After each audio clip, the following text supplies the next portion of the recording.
The rain fell as if it were washing the city clean, but Daniel knew some stains never come out.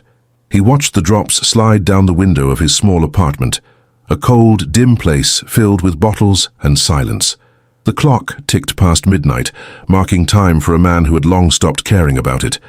In the glass reflection, he barely recognized himself. An unshaven face, sunken eyes, a wrinkled shirt under a suit jacket that no longer belonged to the man he used to be. Once he had been respected, a name that carried weight in courtrooms and headlines. Now he was just an echo of who he'd been. On the floor, scattered pages from an old case, the one that ruined him. A signature forged, a lie exposed, a career destroyed. Then the marriage collapsed and faith followed soon after. He poured himself the last of the whiskey. It burned his throat, but the burn was familiar. Whiskey didn't heal. It only silenced the guilt. Outside, thunder rolled through the city. The streets glimmered under the storm, neon lights flickering on wet pavement.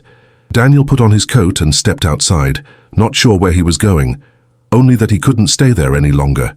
The wind was sharp, the rain relentless. He walked aimlessly through the night until a flickering blue sign caught his eye. Bar Lux. He went in. Warm air, thick smoke, slow jazz. Men sat hunched over drinks. Women laughed too loudly, their perfume heavy and sweet. A place for the broken to pretend they were whole. Daniel sat at the counter. "Whiskey," he muttered. The glass came fast. The bartender had seen his kind before. He drank in silence. Then she appeared. Luna. He didn't know her name yet, but her presence was like a spark in the dark. Long black hair, pale skin, red lips. She moved like someone who had learned to survive every kind of look the world could give her. "Mind if I sit?" she asked, her voice low and smoky. "So you already are," Daniel replied without looking up. She smiled faintly. "Men here don't usually talk back like that." "How do they usually answer?" "They don't. Not with words." Daniel gave a small laugh. "Then I guess I came to the wrong bar. Or maybe the right one," she said. "Just for the wrong reason." She nodded to the bartender. "Another whiskey for him, and one for me." She crossed her legs, eyes curious. "What's your name?" "Daniel." "An angel's name." "A fallen one." "Not much of an angel." "And more than just fallen," she teased, and for the first time that night he smiled. Silence lingered between them, not awkward but heavy, full of things neither dared to say. She lit a cigarette. "You don't seem like you belong here." "I do," he said quietly. "I just forgot how to live." "Then welcome back." He studied her hands, graceful, steady, unadorned, no rings, no illusions. "And you?" he asked. "What brings you here?" "Work." "As a waitress?" She laughed. "Not exactly." He glanced around, the glances, the whispers, the short skirts. Now he understood. "Oh," he said simply. "I see. Don't apologize," she said softly. "Everyone does what they must to survive." She looked at him again, more deeply this time. "You look like someone who's lost everything but still hasn't learned to live with nothing. And you look like someone who's learned to fake being alive." She laughed, a small, genuine sound that felt almost out of place there. "I like tragic humor," she said. They drank in silence, surrounded by music and shadows, as if the world outside had faded away. "Why me?" Daniel asked finally. "Because you didn't look at me like everyone else does." "How do they look?" "Like I'm sin-wearing skin." "And how did I look at you?" She met his eyes. "Like there's still such a thing as forgiveness." The words struck something inside him, not desire, but recognition. Two broken people, seeing the reflection of their own wreckage in each other. When the clock neared 2 in the morning, she stood. "I have to go." "Will you come back tomorrow?" he asked, surprising himself. "Maybe." "What if you do?" "I'll charge you for another conversation," she said with a smile. She walked toward the door, paused under the blue neon light, and looked back one last time. Their eyes met. A single heartbeat stretched into eternity, and then she was gone, swallowed by the rain. Daniel sat motionless. The bar emptied, lights dimmed, but her scent lingered in the air. He finally stepped outside. The rain had softened, the city glistening like a wound trying to heal. On his walk home, her words echoed in his mind, like there's still such a thing as forgiveness. He reached his apartment, sat by the window again, and watched the dawn crawl over the skyline. For the first time in months he felt something, Not guilt, not despair. Something smaller. Maybe curiosity. Maybe hope. When he finally closed his eyes, he saw her face. That sad, defiant smile. And though he didn't yet understand why, Daniel found himself wishing for tomorrow. If you enjoyed this part of the story, leave a like and subscribe to the channel so you won't miss the next chapter of Between Sin and Forgiveness. The next morning arrived grey, the kind of light that doesn't brighten anything, only exposes what the dark tried to hide. Daniel woke to the sound of rain against the window, steady and familiar. On the table sat yesterday's empty glass. In his head, one name refused to leave him: Luna. He tried to convince himself it was just curiosity. But curiosity didn't make his pulse quicken. Curiosity didn't make him check the clock every hour, waiting for nightfall. That afternoon, he tried to work on an article about ethics and law. Bitter irony. The words wouldn't come. His mind kept circling back to her voice, her eyes. Like there's still such a thing as forgiveness. By evening, he gave in. He put on his coat, fixed his hair and stepped outside. The rain had stopped, leaving the air cold and clean. Streetlights flickered on one by one, as if the city was waking up in reverse. When he walked back into Bar Lux, the familiar smell of smoke and perfume welcomed him like an old companion. The same dim lights, the same saxophone whispering through the air. "Evening, sir," said the bartender. "Just Daniel," he replied. "She asked if you'd come," the man added with a knowing smile. Daniel froze. "She's here." As always. The bartender nodded toward the farthest corner of the room. Luna sat there, back turned, in the same red dress as before. She was speaking with an older man. Expensive suit, fake smile, the kind of confidence that came from cruelty. Daniel watched from his seat. The way she tilted her head, the smile that never reached her eyes. Every movement felt rehearsed. When the man finally left, she stayed behind, lighting a cigarette. He walked over. "Waiting for someone?" "I was waiting for you," she said calmly. "Thought you might have regretted it." "Almost did," he admitted. "But regret's a luxury I can't afford anymore." She smiled, amused. "So you came back to buy another conversation? If it's for sale." "It always is," she said. "But this one's on me." They sat together again, just like before. The same table, the same 2 glasses, as if the night before had never ended, only paused. "You don't seem like the kind who comes back," she said, "and you don't seem like the kind who wants people to. Maybe that's why we're talking." Their conversation drifted easily. Fragments of life, confessions disguised as jokes. Luna spoke of old books she wished she had time to read. Daniel admitted he once defended a guilty man, and won. They both laughed, the sound soft, almost fragile. At one point she asked, "What are you really looking for here, Daniel?" "Peace, maybe." "Think you'll find that at the bottom of a glass?" "No," he said, eyes on her. "Maybe in a pair of eyes."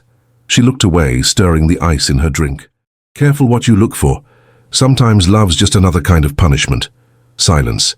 A silence thick with meanings neither dared to explore. The music changed. A soft, weary piano. "Dance with me," she said suddenly. "Here?" "Here." He hesitated. But when she stood and reached out her hand, something in him surrendered.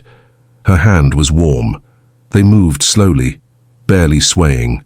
Not a dance, but a conversation without words. Her eyes met his. For a single heartbeat, everything else vanished. Then she whispered, "Don't fall in love with me, Daniel." He smiled faintly, but it faded before reaching his eyes. "What if it's already too late?" "Then prepare to fall again." She let go of his hand and stepped back.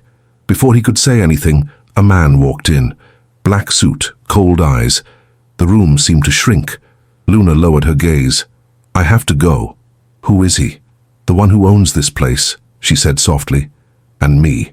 Daniel felt something twist inside him. He wanted to speak, to stop her, but she was already walking toward the man. He grabbed her arm roughly, whispering something that made her flinch. Then they left together, the door closing with a dull thud as rain began again outside. Daniel remained still, staring at the empty doorway. The bartender wiped the counter, pretending not to notice. Daniel left money on the table and followed into the street. Cold air, wet asphalt. The blue neon of Bar Lux flickered behind him. Further down the block he saw them arguing. The man gestured sharply. Luna stood her ground, her face defiant but afraid. Daniel took a step forward, then stopped. It wasn't his moment yet. Her world was a cage made of invisible chains, and he didn't know how to break them. She turned slightly, her eyes meeting his for a heartbeat. In that look was everything. Apology, warning, a plea. Then she got into a black car and disappeared into the night. Daniel stood there in the rain, watching the red taillights fade. He lit a cigarette he didn't even want. The smoke tasted bitter, but it kept him awake. Inside, the music started again. Outside, the city went on pretending nothing ever happened, and Daniel realized he was trapped, not by guilt this time, but by a name, Luna. That night stretched endlessly. Back home, he felt the silence press against the walls. In the mirror, his reflection looked almost alive again, tired, yes, but not empty.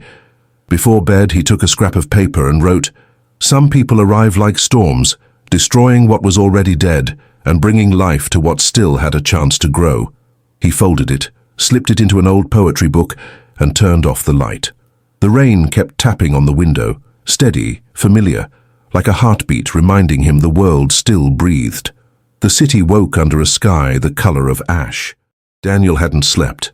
The night had bled into morning, and all he could think about was her, the way she'd looked at him before disappearing into that black car. He sat by the window, cigarette between his fingers, watching the smoke twist into shapes that dissolved before he could name them. That was Luna, something beautiful and fleeting that slipped through his hands before he could hold it. He needed to see her again, but not at Bar Lux, not where she was someone else's. That thought made his chest tighten.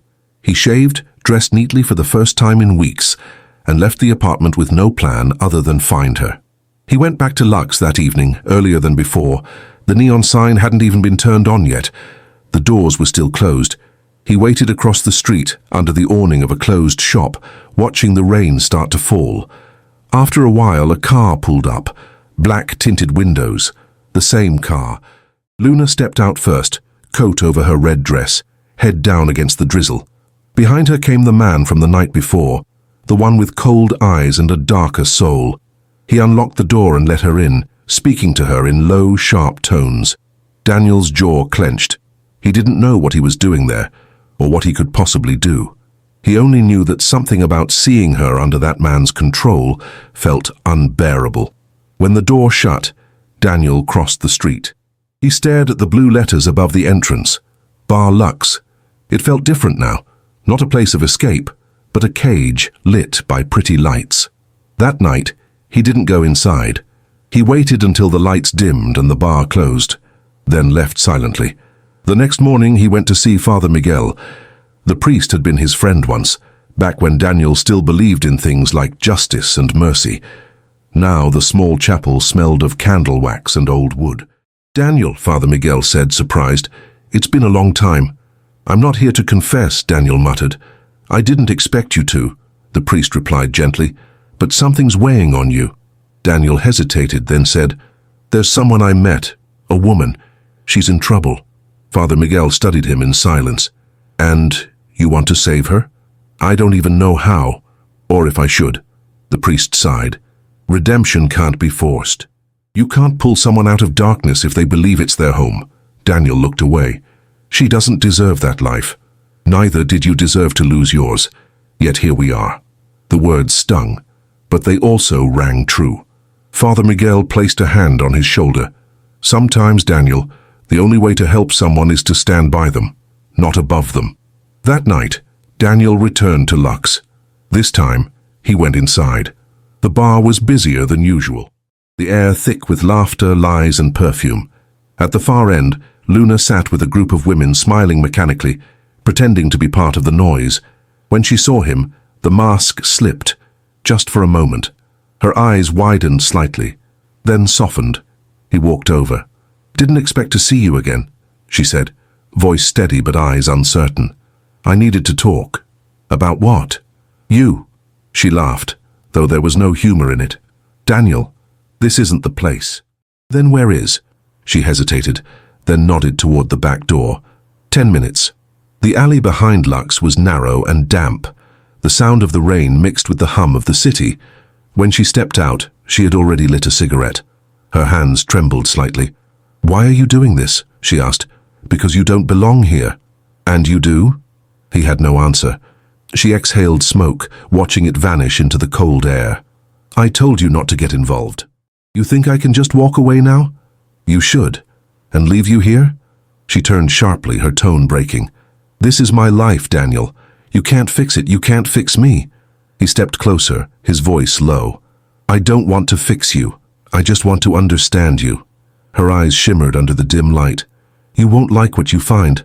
Try me." She looked at him for a long moment, then said quietly, "I used to teach. Kids. Literature, art, stories. Then one mistake. One wrong man. One debt I couldn't pay. He found me and I never got out." The silence that followed was heavier than words. Daniel wanted to reach for her, but she stepped back. "Now you know," she said. "Satisfied?" "No," he whispered, "but I'm not leaving."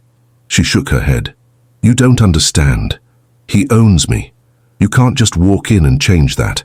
Then I'll find a way to make him let go." Her voice broke into a laugh that was half sob. "You can't save me, Daniel. You'll only get yourself destroyed." She dropped the cigarette, crushing it beneath her heel, then walked away into the rain. Daniel stood alone in the alley, the neon glow painting his face blue. The word Lux flickered above him, light in Latin. How ironic, he thought. A place named for light, built out of shadows. He returned home soaked, but more awake than ever. He poured a drink, left it untouched, and sat down with a notebook. He wrote, "There are people the world forgets, and people the world buries alive but leaves breathing. She is both." He closed the notebook, staring at the rain tracing paths down the window. He didn't know what tomorrow would bring, but he knew one thing with aching clarity. He couldn't walk away anymore. The rain had stopped, but the city still smelled of it, that sharp, metallic scent of wet streets and tired hearts. Daniel hadn't been back to Lux for 3 nights. Each evening he'd walk past it, slow his steps and keep going, like a man testing his own resistance to a flame. But that night, he couldn't keep walking. The blue neon called to him. It was strange, how a place of shadows could feel like the only thing that made him feel alive. Inside, the bar was quieter. The same warm, golden haze hung in the air. He saw her immediately. Luna. She was sitting alone, back straight, eyes lost somewhere beyond the glass she held. He approached without thinking. "You don't take nights off?" She turned, a faint smile flickering on her lips. "Not in this line of work. I could offer you one. Can you afford it?" "I can try." She tilted her head, studying him. "You don't learn, do you? Not when it comes to you." Her smile faded into something softer, something sad. "Sit down," she said quietly. For a while they didn't speak. The silence between them was a kind of understanding neither needed to explain. Finally she asked, "Why are you really here, Daniel?" He hesitated. "To see you." "Why?" "Because you make me forget who I was." Luna looked down at her drink. "That's dangerous." "I know." She leaned back, exhaling slowly. "People don't come here to find anything good, Daniel. They come here to lose themselves. Maybe that's what I'm doing." "Then you're in the right place." But her tone was gentle, almost affectionate. He could see the conflict in her eyes, a pull between warning him and wanting him to stay. Hours passed. The bar emptied. The music softened into something slow and melancholy. When she stood, Daniel followed her out without words. They walked in silence down the narrow street behind Lux. The wet pavement glimmered under the yellow lights. A stray cat darted into the shadows. "Do you ever think about leaving?" Daniel asked. "Every night," she replied. "So why don't you?" "Because wanting to leave and being able to are 2 different things." He stopped walking. "What if I helped you?" She turned sharply. "Don't say that." "Why not?" "Because people who try to help me end up broken or gone." Her voice trembled, and for the first time, Daniel saw the fear behind the strength. She took a step closer. "You don't know what he's capable of. The man who owns the bar? He owns more than that. People, secrets, debts." She paused. "And me." Daniel's throat tightened. "I don't care who he is." "You should." She looked around, as if the night itself could be listening. "Promise me something, Daniel. If you care about me, stay away from him." He shook his head. I can't promise that. Then you're a fool, she whispered. Maybe, but I'd rather be a fool than watch you disappear. For a long time they stood there in silence, the sound of rain dripping from the rooftops, the city humming softly around them. She looked at him, eyes bright in the dim light. Why me, Daniel? Because when I look at you, he said, I see the part of me that still believes in something. Luna closed her eyes, shaking her head. You shouldn't believe in me. Too late. Her lips parted as if to protest, but instead she just whispered, You'll regret it. He smiled sadly. I already do. And the sound of footsteps broke the moment, heavy, deliberate. Luna froze. From the end of the alley, the man in the black suit appeared, the one she called her owner. His shadow stretched long under the light. Well, he said, voice smooth and cold. Looks like my girl's been keeping interesting company. Luna stepped between them. It's not what you think. I think it's exactly what I think. He reached for her arm. Daniel grabbed his wrist. Let her go. The man's smile didn't reach his eyes. And who are you supposed to be? Her savior. Daniel didn't answer. The man twisted his wrist free and brushed his coat. I'll pretend I didn't see this once, but you don't come back here again. He turned to Luna. You. Tomorrow. Same time. Don't make me come find you. Then he left. Calm, slow, dangerous. Seeing Luna stood trembling. Daniel tried to reach for her, but she stepped back. You shouldn't have done that, she said. I couldn't just stand there. You don't understand, Daniel. He'll come for you now. Let him. She looked at him like he was both the bravest and the stupidest man alive. Why are you doing this? Because someone should have done it for you a long time ago. She turned away, wiping at her eyes. I can't let you get hurt because of me. Then help me make sure I don't.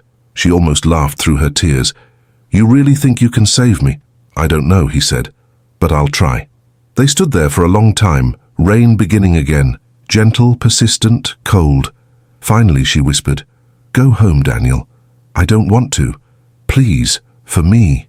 He hesitated, then nodded. I'll see you tomorrow. She didn't answer. Of that night, Daniel couldn't sleep. Every time he closed his eyes, he saw her.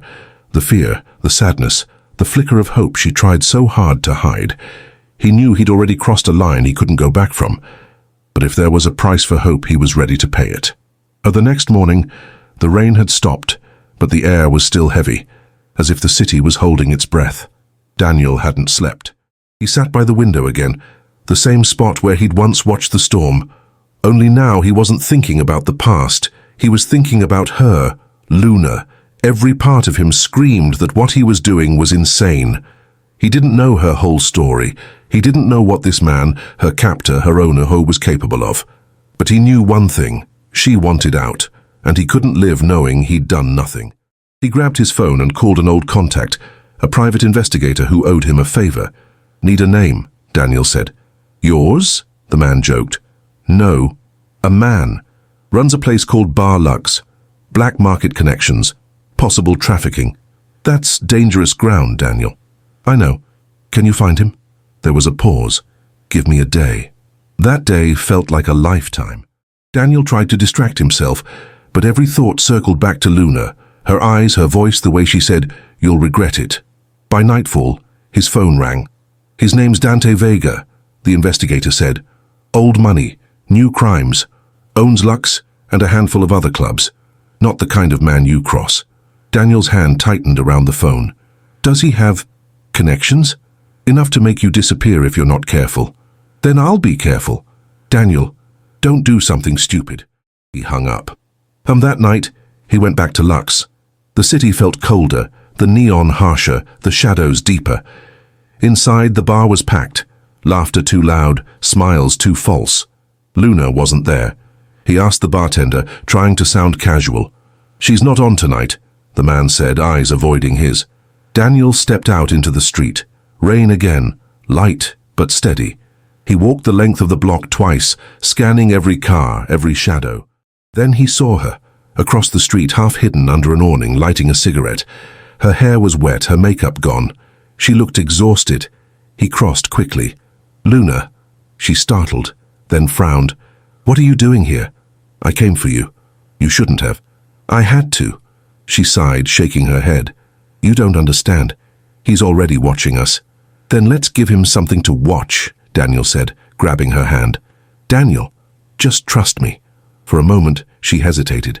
Then, for the first time, she didn't pull away. They ran. Through the alleys behind Lux, through puddles and neon reflections, through the sound of sirens and thunder. Daniel didn't know where they were going, only away. They ended up under an old bridge, breathless and soaked. Luna leaned against the wall, trembling. You're insane, she said, voice breaking between laughter and tears. Maybe, but at least I'm insane with a plan. What plan? He pulled out a folded paper, a train ticket. North Line leaves at dawn. She stared at it, her lips parting. You think it's that easy?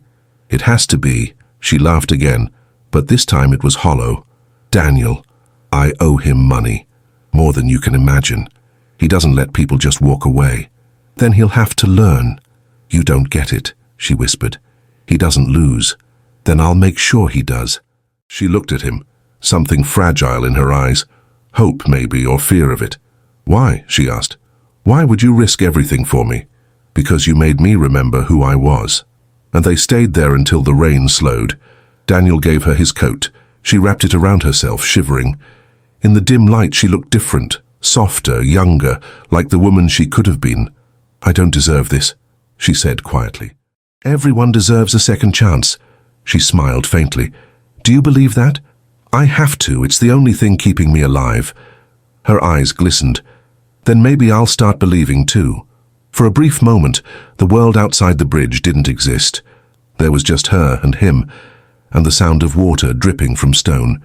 He reached out and touched her face gently, wiping a drop from her cheek. It wasn't rain. Fasti Urkami suddenly. Headlights cut through the dark. A black car stopped at the edge of the underpass. Luna froze. It's him, she whispered. Daniel turned, pulling her behind him. The car door opened, and Dante stepped out, flanked by two men. His voice was calm, cold. I warned you, Daniel. Daniel took a step forward. It ends tonight. Dante smirked. You think this is a movie? You can't save her. She's not yours. Dante nodded to his men. Bring her. One of them lunged forward, but Daniel moved faster. A struggle, shouting, the crash of fists and glass. Luna screamed as Daniel was thrown against the wall, his lips split, blood mixing with rain. He stood again, hit one man, then another. Dante backed away, furious but calculating. Finally, the sound of police sirens cut through the chaos. Someone must have heard. Dante spat on the ground. This isn't over. He and his men retreated into the car, tires splashing water as they disappeared into the night. Luna ran to Daniel, her hands shaking. You're bleeding. I've been worse. You shouldn't have done that. I told you I couldn't just walk away. She pressed her forehead to his chest. I don't know where to go. Then come with me. The sky was beginning to lighten. The first train north left in 20 minutes. They boarded without a word.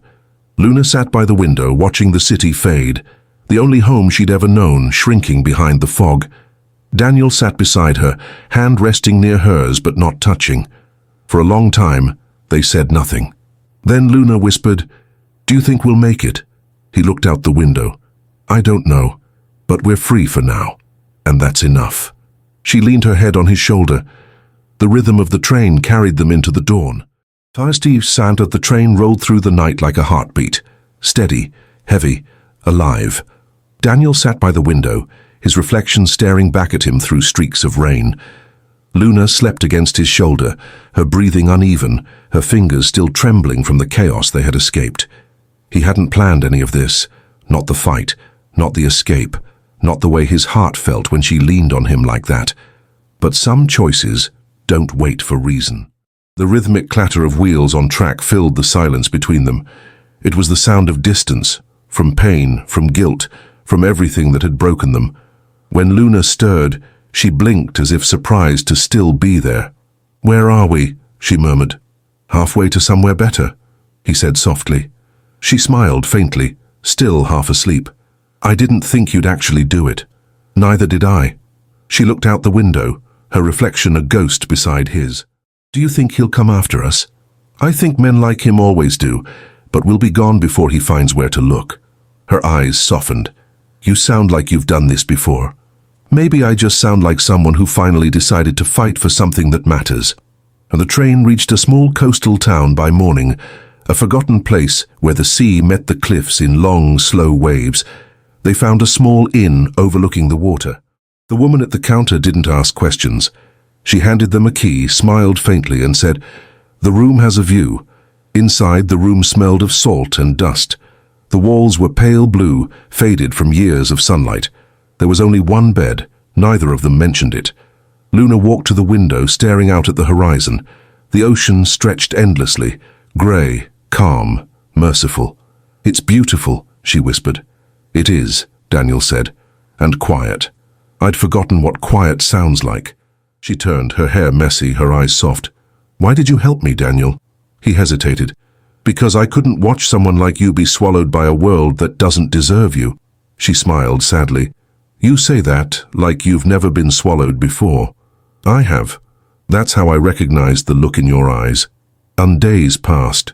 They stayed in that little room by the sea like ghosts between lives. Luna began to smile more, to sleep without flinching, to talk about the things she loved, old books, rainstorms, music. One afternoon, Daniel found her sitting on the floor, flipping through a small notebook. "What's that?" he asked. "My past," she said simply. He sat beside her, careful not to intrude. She handed him the notebook. Inside, pages filled with words, poems, drawings, fragments of herself. One poem caught his eye. "Forgive me not for what I've done, but for what I've become. The world took and I let it. The world broke and I stayed." He looked up at her. "You wrote this?" "Years ago, when I stopped believing in forgiveness. And now? Now I'm not sure what I believe." That night, a storm rolled in from the sea. Thunder rumbled across the cliffs, and lightning carved the sky into silver veins. Luna sat by the window watching it. Daniel joined her, handing her a cup of tea. The flicker of light illuminated her face, calm but with shadows still hiding behind her eyes. "Do you think people can really change?" she asked. "I think people can choose to." "And you?" "I've been trying." She looked at him then, really looked. "You're not like the others. I've made my share of mistakes. Maybe that's why you see me." Their eyes met, and for a heartbeat, the storm outside faded. Then she leaned forward and their lips met, hesitant at first, like a question neither dared to ask. But then the question became an answer, and for the first time in years, neither of them felt lost. When morning came, the world was washed clean. The sea was calm again, the sky pale and soft. Luna sat on the balcony wrapped in a blanket, watching seagulls drift over the waves. Daniel joined her, setting down 2 cups of coffee. She smiled, small and quiet. "I dreamed last night that we were free." "You didn't have to dream it," he said gently. "You are." But she shook her head. "Freedom isn't a place, Daniel. It's something inside, and mine still feels locked." He took her hand. "Then we'll find the key." But later that day, while Daniel was out buying supplies, Luna stood before the mirror, tracing the faint bruises still fading from her arm. Her reflection felt like someone else's, someone she had been forced to become. The old fear returned, not of Dante, but of herself, of what she'd let him make of her, of what Daniel might lose because of her. She wrote a note, folded it neatly, and left it on the bed. "Some cages don't need walls. Don't come looking for me. I love you too much to ruin you." When Daniel returned, the room was empty. Only the note remained, trembling in the wind from the open window. He read it once, then again. The words blurred. Outside, the ocean roared like something alive and like it was calling her name. He ran. But he found her at the edge of the cliffs. The wind tore at her hair, the sea crashing below like an open mouth. "Luna!" She turned, eyes wet but steady. "I told you not to follow. You think I'd let you go like this? You don't understand. I don't deserve this. I don't deserve you. You deserve to live," he said. "To be more than what he made you." She shook her head, tears spilling down. "I don't know how." Daniel stepped closer. "Then let me show you." The wind howled. The sea surged. For a moment, she looked at him like she might fall, either into the waves or into his arms. Then she took his hand. He pulled her close, and they stood there, trembling but together, as the storm passed. And that night, they didn't speak much. Luna cried quietly, and Daniel held her until sleep found them both. By morning, the letter was gone from the bed. She had torn it up, thrown it into the sea, and for the first time, she smiled without sadness. Morning arrived in silence. The sea outside was calm, too calm like it was holding something back. Daniel woke to the sound of waves and the soft rhythm of Luna's breathing beside him. For a moment, everything seemed normal, peaceful, almost happy. Then the phone rang. He frowned. It was a number he didn't recognize. He answered. A voice low and familiar slid through the line like a knife through water. "Did you really think you could hide her forever?" Daniel froze. "Dante." "Ah, so you remember my name. Good. What do you want?" "You know what I want. She belongs to me, and I'm feeling generous. Bring her back, and you both live." Daniel's hand tightened around the phone. "And if I don't?" The man laughed softly. "Then you'll watch her die before the week is over." The sea's full of bodies that no one misses. The line went dead. Daniel stood there, the phone still in his hand, his heart a storm. Luna stirred. "What's wrong?" she asked, sitting up, the blanket falling from her shoulders. He forced a smile. "Nothing. Just a wrong number." But she saw it. The shift in his eyes. She knew that look. It was the look of someone who'd just been reminded that happiness has an expiration date. She didn't push him. Not yet. Sayasi Matu Vansen for 2 days, they pretended. Walks by the shore, coffee at dawn, silence at sunset. They talked about little things, music, childhood memories, favorite smells. But beneath it all, something unspoken pulsed between them, a ticking clock. On the third morning, she found him outside the inn, staring at the horizon, his phone in his hand again. The call had come twice more. No words this time. Just silence. "Tell me the truth," Luna said quietly. He hesitated. "He found us." Her face went pale. "I told you this would happen. I'll take care of it." "Daniel, you can't fight him." "I have to." She stepped closer, her voice breaking. "Please, don't do this. Don't throw your life away for me." "You think I care about my life?" he said, eyes burning. "I lost it long before I met you. You're the only thing that made it mean something again." She looked at him, tears filling her eyes. "Then let me go. Please." "No," he whispered. "Not again." That night, they packed what little they had. Daniel planned to take her further north, across the border, maybe another country. But Dante was faster. As they stepped outside, headlights flared across the street. A black car blocked the road. 3 men stepped out. Luna's breath caught. "Daniel!" He pushed her behind him. "Run! I won't leave you. Please, go!" She hesitated, then ran toward the cliffs. The men moved forward. Daniel met them halfway. The first punch came fast. He dodged, struck back, pain exploding through his ribs. Blood filled his mouth. He didn't stop. A gunshot cracked through the night. He froze, not from pain, but fear. The shot hadn't hit him. It came from the cliff. "Luna!" He turned and ran, stumbling, the world spinning. Behind him the men shouted. Ahead the waves roared. He reached the cliff edge, just as Luna appeared in the lightning flash. Standing at the brink, the gun in her shaking hand, pointed not at him, but at herself. "Stop!" he shouted. She turned, tears streaking her face.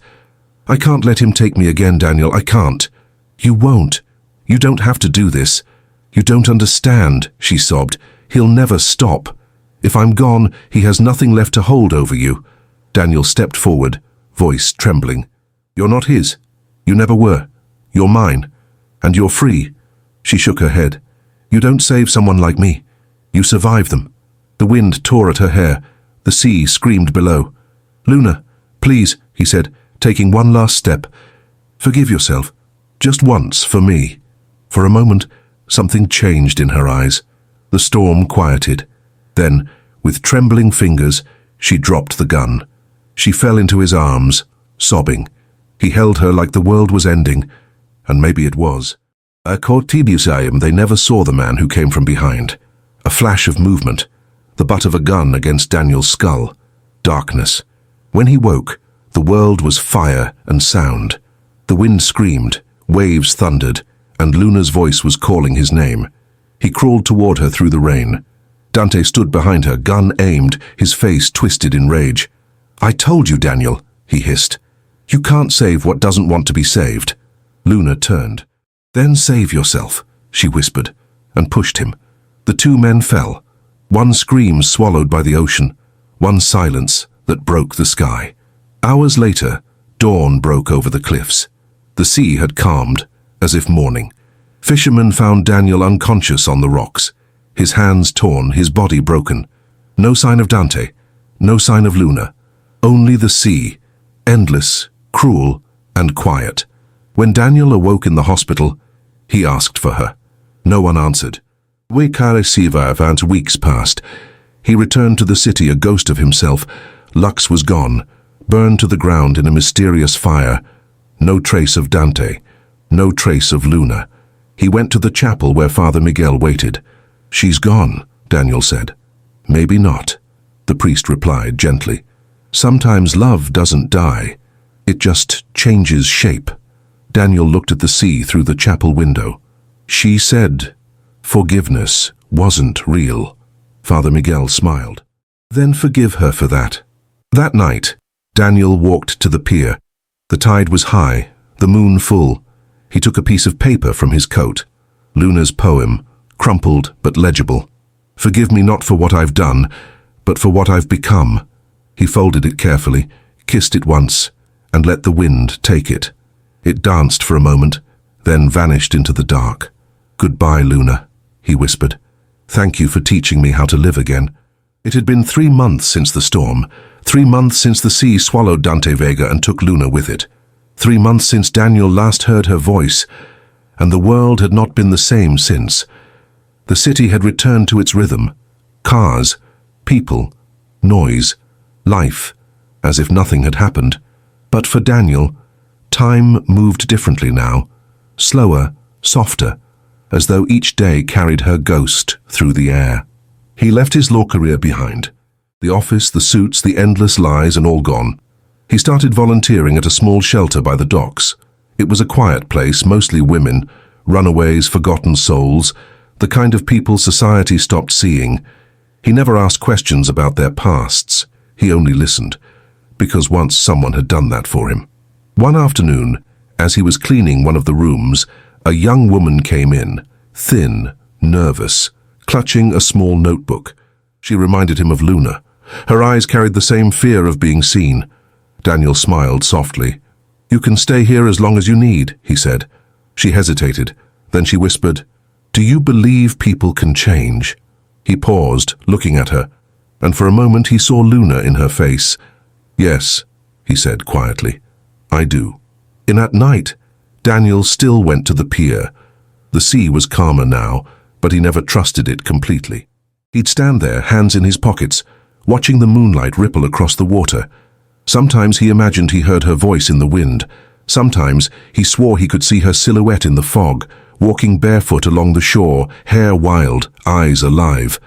Maybe it was memory, maybe it was madness, or maybe it was forgiveness. One evening, as the sun dipped below the horizon, Father Miguel found him there. "You still come here," the priest said. Daniel smiled faintly. "Every night. Still searching? Still remembering?" The priest nodded. "Do you ever wonder if she's at peace?" Daniel looked at the waves. "I think she became it." When the priest left, Daniel sat alone until the stars appeared. He reached into his coat pocket and took out something small, a silver pendant. He'd found it washed up on the shore weeks after the storm. Inside, a tiny photograph. Luna, smiling. He pressed it to his lips, whispering into the wind, "You were right. Forgiveness isn't given. It's learned."